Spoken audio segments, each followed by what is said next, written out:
Burns spoke about the nation's ideological divide and what's at stake this November.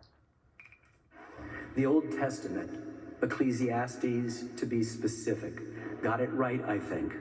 What has been will be again. What has been done will be done again. There is nothing new under the sun. What those lines suggest is that human nature never changes, or almost never changes. We continually superimpose that complex and contradictory human nature over the seemingly random chaos of events.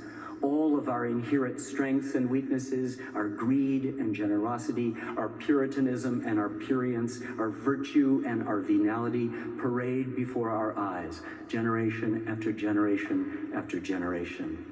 This often gives us the impression that history repeats itself. It does not. No event has ever happened twice. It just rhymes, Mark Twain is supposed to have said. I have spent all of my professional life on the lookout for those rhymes, drawn inexorably to that power of history.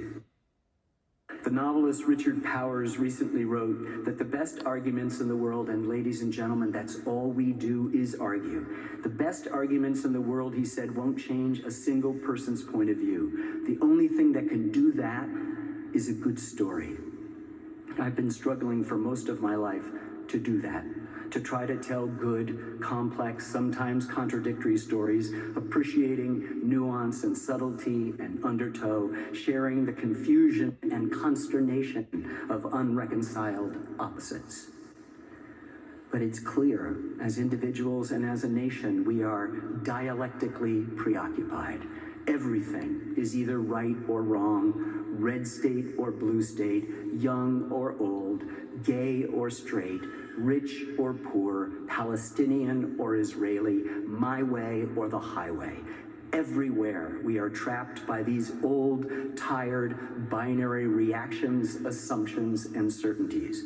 For filmmakers and faculty, students and citizens, that preoccupation is imprisoning. I have had the privilege for nearly half a century of making films about the U.S., but I have also made films about us. That is to say, the two-letter, lowercase, plural pronoun. All of the intimacy of us, and also we, and our, and all of the majesty, complexity, contradiction, and even controversy of the U.S. And if I have learned anything over those years, it's that there's only us. There is no them. And whenever someone suggests to you, whomever it may be in your life, that there's a them, run away. Othering is the simplistic binary way to make and identify enemies, but it is also the surest way to your own self-imprisonment. Which brings me to a moment I've dreaded and forces me to suspend my long-standing attempt at neutrality.